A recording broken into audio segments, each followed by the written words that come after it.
Hey guys, welcome to an interesting video on Wild Rift. So they're back with a Samira top build. Now, I first thought this was pretty funky. I played over 10 matches on this build, and I actually have found that, hey, you know what? This build is actually pretty good. It isn't really that horrible.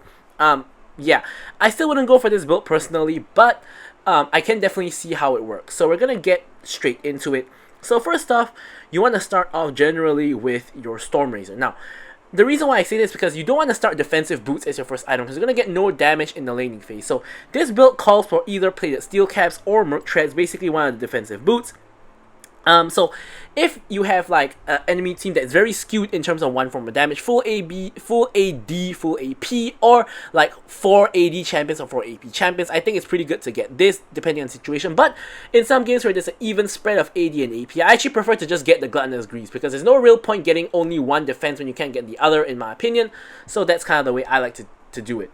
So the most interesting item in this entire build is Stormrazor. So you know, Stormrazor is a pretty trash item in a sense that after like Bloodthirster got buffed and there are a lot of better first item options, no one really goes for Stormrazor anymore. So why are we going for Stormrazor?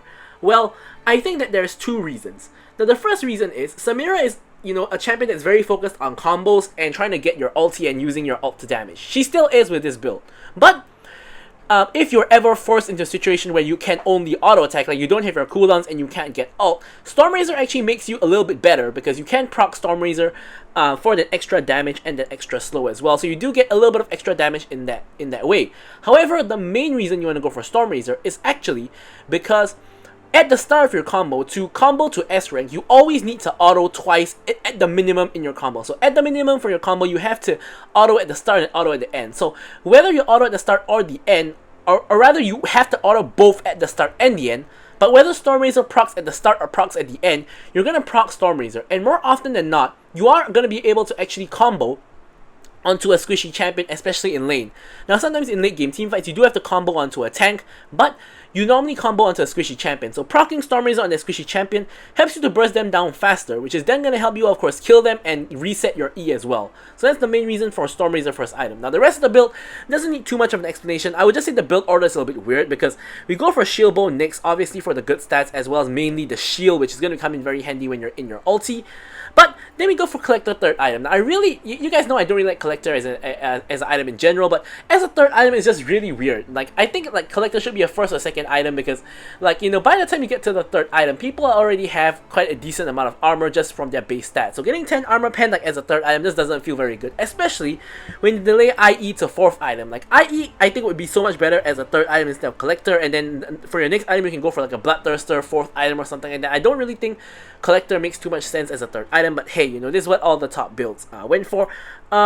Let's see, the guy is here, the second guy over here, that's his build. The top 3 Samiras at one point all use this build, and in fact not even the top 3, like the top 5 Samiras all use this build at one point in time, like a week or two ago. So I decided to just try it out, and of course I took some time, you know, to get the games in and to kind of figure out how the build works. But yeah, so last item you generally go for something like Maw or even like a Black Cleaver, just something a little bit more defensive, or if you need it, you can go for the Maw Reminder as your last item, even though you will be, you know, over 100% crit, but sometimes you do need that. So for the runes, it's pretty standard. You of course have your Conqueror because you will full stack it when you get to your ulti. Brutal because you still will auto attack here and there. We have Giant Slayer, of course, countering the tank meta. Bloodline for more healing, and of course we have Sudden Impact, you know, because when we dash in, either with the passive or with the E, we can get extra damage. And for the spells, Flash and Exhaust, because you're almost always going to be in exhaust range when you're going with the ulti. But with all that out of the way, let's hop into our gameplay. Okay, so we're into the gameplay itself. Now, off the cuff, this is already going to be a rough one, because we are against a Caitlyn Lux, and Caitlyn's one of Samira's worst matchups, because Samira has the lowest attack range of all ADCs except Neela, who really doesn't have any range at all because she's melee. We just covered Neela yesterday, so check that out if you guys have not. And we're against a Lux, which is even worse because it's Caitlyn Lux combo, which means that if you get hit by a Lux binding, you're instantly dead because you're gonna get Caitlyn trap comboed and you just Lux comboed as well. You can't handle all that damage, and you're likely just going to die unless you have your W to block, you know, a lot of the damage, which is also possible, of course. But yeah, so it's a very rough combo to play against, but we are playing Leona Samira. Of course, Samira wants to play with an engaged support to CC people for her so that she can, of course, dash in and, you know, get your combo started. So there is always an opportunity to find kills as long as you don't fall too far behind, like 0-3, something like that. Even if we're like 0-1, 0-2, we can always find opportunities to go in, burst them down using our combo, and get back into the game. Or even better, if we never died to them in the first place, we can always just kill them, snowball, and there will be a point where they cannot compete with our damage anymore. But, you know, we'll have to see how it goes and see how the game progresses. So first, talking about the boot option, in this particular game, I actually decided to go for the Gluttonous Grease because in this game we have two AP damage options, which is Akali and Lux, and they both aren't like a Nami or something like that who does barely any damage, but Lux and Akali both do a lot of magic damage. And then we also have like Rengar, Riven, and Caitlyn who all do a lot of physical damage as well. So I decided to go for the Gluttonous Grease since there's a lot of mixed damage. Now here, Leona goes in and basically dies. I try to trade onto the Lux, but Lux's shield is going to be too big. I can't commit to the kill, if not I'm going to die as well. So I'm going to walk away instead. Now somehow, Lux walks into tower range and tanks a tower shot, which actually gives Leona a kill. So, I guess the situation, I wouldn't say the situation is salvaged, but, you know, at least we got something. I guess I baited the Lux to walk into my tower range, I guess, and she died. So I guess we got something. But also I don't know how Leona got that kill. Might have been the ignite, I guess, because I was definitely the last person to damage the Lux. But yeah, so a little bit unlucky, I guess. But I guess you can't really say that because it's actually just really lucky that she just walked into the tower. Because that's really weird. But anyways, yeah. So back to the lane. Yeah, you can see it's really difficult to really play. Leona channeling a Hex Splash but gets spotted by a ward. Tries to clear the ward. Is lucky to not get hit by the Lux Binding, to be very honest. And is able to walk out relatively unscathed, except for having to blow the W cooldown. So yeah, there's really not much we can do against them. It'll be a lot better when we get ulti so that we can actually have a chance to kill him, and Leona has a chance to catch him with her ulti as well. But in the meanwhile, we are just trying to basically not die, trying to get farm and, you know, things like that. Of course, Caitlyn taking pot shots at me every now and again, which is definitely what she should be doing, and so is Lux, which also is what she should be doing. You can see I'm already at half health and nothing has really happened yet, in the sense that I basically did 0 damage to them. They're both at full health, and I'm just struggling to get farm. I'm back to half health again. Here Rengar comes in, I exhaust him. I thought I exhausted him instantly, honestly, but on the replay we can see that he actually managed to jump on me and get off you know, some of his attacks before I exhaust him. I swear I was spamming the exhaust button, but apparently it just did not really work. So anyways, Rengar kills me and then proceeds to kill the Leona as well. He does almost get out with the help of Phase Rush, but the tower shot locks on, follows him, and does end up getting Viego a kill onto the Rengar. So once again, a little bit rough. You can see that we are kind of, I wouldn't say getting destroyed, but we are 0-1. So it's not like we're 0-3, 0-4, anything like that.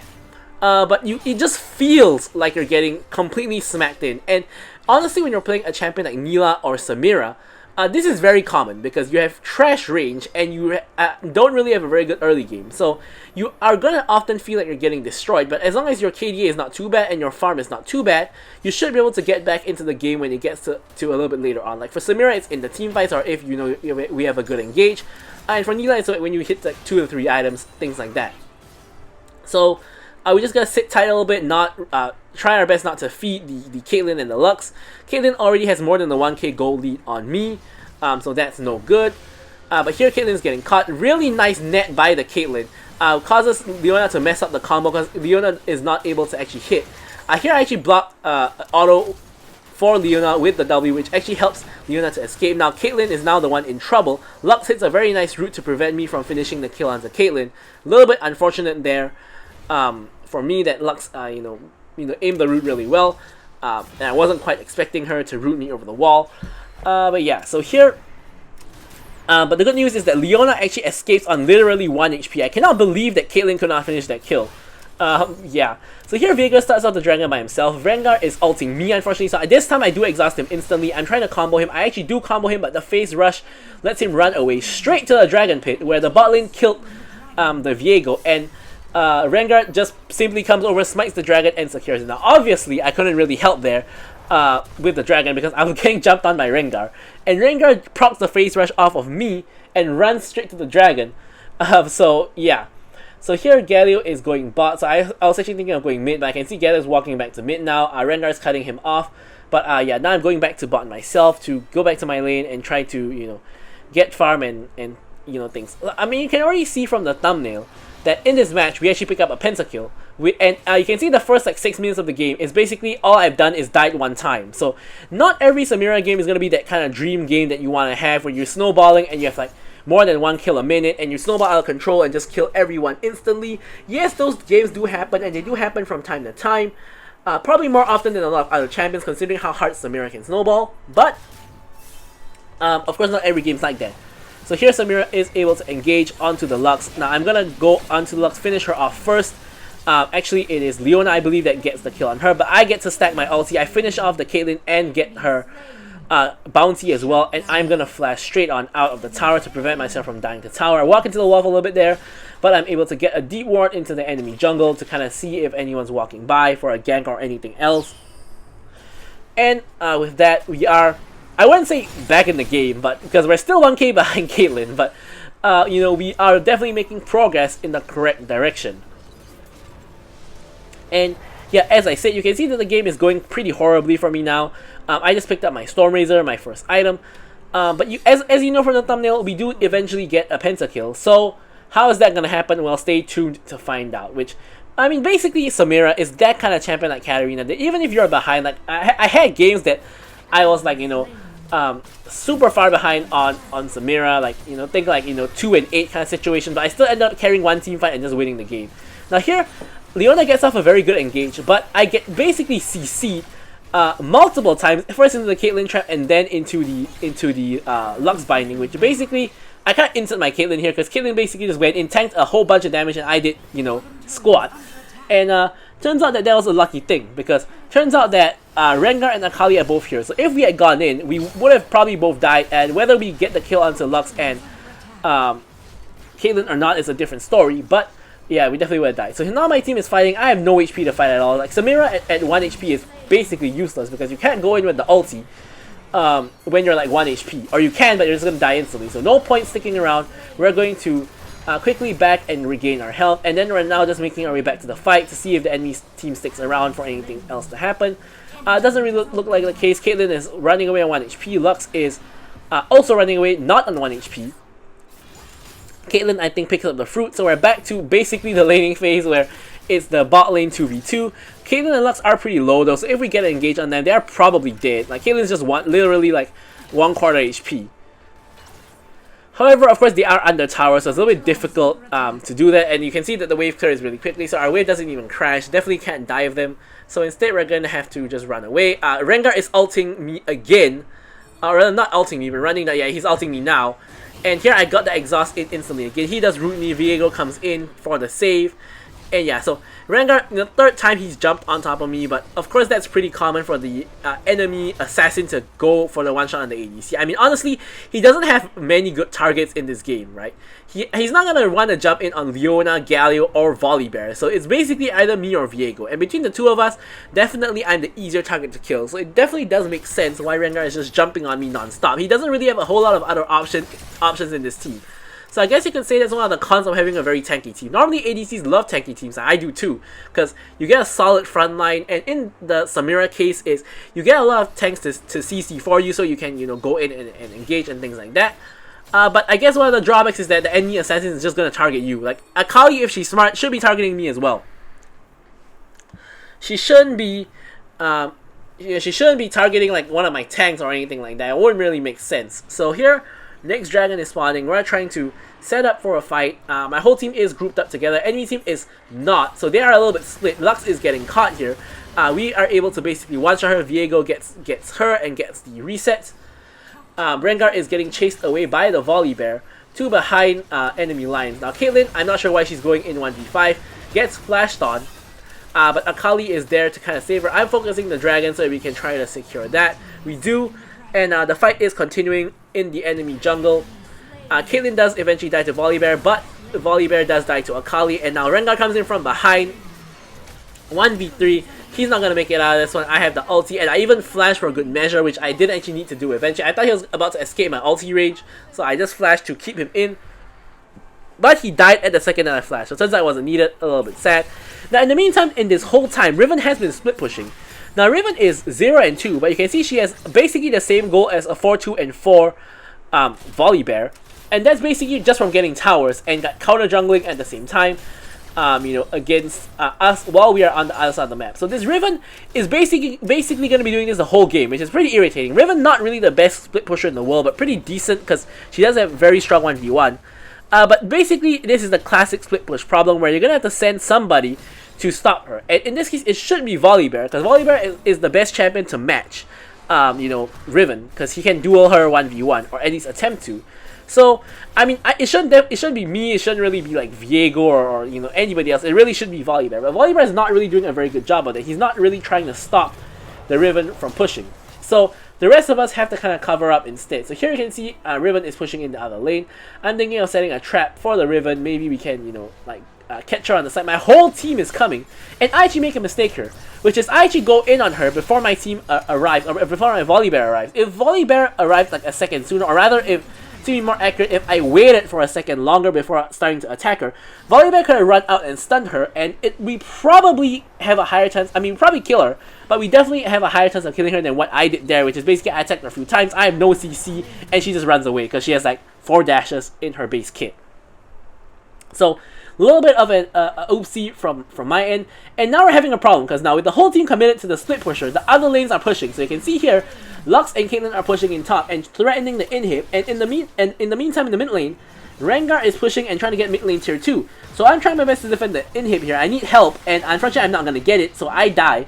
Leona does eventually arrive, but right as I die, and she's not going to feel the full brunt of the Caitlyn Lux combo, and she dies as well. So we should have been trying to defend the inhibitor instead of the mid lane tower. Leona did manage to successfully defend the mid lane tower, but I don't think that was very useful, because I wouldn't mind losing the mid lane tower and protecting the inhib. Instead, we keep the mid lane tower, me and Leona both die, and the inhib dies as well. So it's kind of literally almost worst case scenario. The only thing that could have been worse is if Leona rotated from mid and then they got mid lane tower as well. So I guess it's really close to worst case scenario already at this point. Not quite exactly there yet, but pretty much, you know, almost the case already. Alright, so anyways, here, with the super minion wave about to be coming in on the top lane, we have to clear out the top lane, because, you know, the minions are a real thing. And again, you can see Riven is on the other side of the map, just pushing in as she does. So here I'm pinging for Baron. Someone's pinging for Baron because Riven's on the other side of the map. So if we start Baron here, Riven has to either commit to the push all the way, or if not, we have a numbers advantage fight here. But we don't eventually end up doing the Baron here. And Volibear is now going for the Riven. Now Rengar tries to jump on me, Galio ults. I don't really think he needed to ult, nor do I think I really need to flash. So kind of wasted cooldowns there on all ends, because Rengar was not going to commit to the kill on the tower. He doesn't really have the damage to really just one-shot me 100 to 0, thankfully. Or at least it appears he doesn't have the damage. But here it looks like a fight's about to break out in mid. Riven's still busy split pushing as always, and you know, my team is just getting confused by a split pusher. This is one of the problems of a split pusher in solo queue, which is that your team just gets confused. Now Akali goes in, runs straight into a stun from Leona. I'm A rank already. I get the kill on Akali, S rank confirmed, and we get a kill onto the Rengar. So yeah, it's one of the really big like problems with a split pusher in solo queue, which is that your team just has no idea how to handle it. Basically, you just need to send one person to match, or maybe 2 people at most. But this basically just confuses, you know, your solo queue team, and everyone's just trying to go there, and like you end up having situations where your entire 5-man team just goes there, which makes no sense at all. And yeah, it's just kind of a disaster. So regardless, Riven eventually manages to escape. I'm going to pick up my components for my collector, and here you can see huge bot waves are stacking up as Dragon is spawning. Now, I have no choice but to clear these waves, otherwise these waves are going to damage my Nexus. Probably not going to end the game, but it's going to damage my Nexus to a very large extent, and we obviously don't want that. So I'm pushing out the 2 waves. I'm going to push on another wave. If not, Riven could always threaten a split push on this lane for the end, and we don't want that either. So we're going to quickly try to clear this wave and make it to the dragon fight as quickly as we can. Now with the wave gone, instead of walking straight there, I'm actually going to reset for an item, which is going to be my collector before I actually get there. And the fight is already ensuing, so obviously, you know, I'm not there. My team does secure the dragon, but I'm not too sure about the fight afterwards. Looks like we are fine. Leona does end up dying, but Caitlyn and Riven both die. Rengar's running straight into me at pretty low HP, so I'm trying to burst him down. Now look at that insane healing, by the way, from the Rengar W. He doesn't actually die, he actually runs away, so I'm just going to push in mid lane instead. Galio is going on to Akali and Lux. The two champions he counters because Galio counters magic damage. And now I spot the Rengar running away from the volley right now. I'm running the long way to cut him off, and he ends up, I believe, flashing away, or I don't know, dashing away. So here, he's not paying attention, he's probably shopping, and he doesn't even see me coming, doesn't cancel his recall, doesn't do anything, and he just dies instantly. So, next up, we are going to just clear out these minions. And you can see that there are pings coming out for Baron because I just killed the Rengar. Akali tries to go on top of me, and I actually managed to one-shot her instead of her one-shotting me. Shield Bow did help out quite a bit there. And definitely it's a Baron angle. Akali's gone, so is Rengar, and they're not going to make it back in time for the Baron fight, and they don't have a smite, so this is basically a free Baron unless you know, something goes wrong. Lux ulti is gone as well. Now Lux gets caught. I flash over to kill the Lux. Lux is gone now. And yeah, it's a disaster for the enemy team. They're basically going in one by one. You can see Riven is trying to end the game, and not trying to end the game, but trying to split push at the minimum. And Galio is going to stop her. Now with the Baron buff, empowering the minions there, shouldn't be a problem. Caitlyn ults me for some reason when I'm at full health, maybe to stop my recall, I guess. But she's gonna get caught by the Leona, and we do end up killing her. Now, unfortunately for me, Rengar now has respawn, jumps in on me, and I mean, that was kind of stupid dashing into the tower, but whether I dash into the tower or not, I'm gonna die anyway. So my thought process was, before I die, I want to get off as much damage as I can, just in case anything happens. Like, as you can see here, Volibear is trying to either get the tower or to go for Rengar. So I think that any damage that I could possibly do is going to be better than, you know, just not, because, you know... Yeah, by the way, that Rengar healing is completely insane. He just double W's there, and like, he just heals all of his health. Like, that's not even fair. But anyway, now we're going to... wait for ourselves to respawn, and in the meanwhile, our team is trying their best to use the Baron buff. Now, taking a look at the situation across the board, now my team actually has a slight lead over the enemy team, which is of course great news. And I'm finding, like, even in terms of gold with the Caitlyn, you know, after getting all of those kills and things like that, and I'm almost to my IE. I'm 700 gold away from IE, but Elder has spawned, which is a little bit unfortunate because I don't have my IE yet, so that's a little bit, you know, not too good. So here, instead of going there, I'm trying to clear out these minions here, because I'm thinking, like, you know, there is an angle where Riven just split pushes this lane and tries to end the game, because she can't split push top lane because the wave is too far in. Riven trying to zone me out of the fight. I'm actually stacking my style on her. I spawn an opportunity here to go in at a weird angle. I'm going in, get the S rank, one-shot someone, and then go for the double, the triple, the quadra. Instantly happens so fast I can't even voice over, and I get a pentakill just like that in like 2 seconds flat. And with that, enemy team instantly surrenders, and we do get the victory there. So there is the pentakill right at the very end, instant surrender, and yeah. So I'm gonna leave you guys with the stats as usual. Thank you guys so much for watching the video, and goodbye.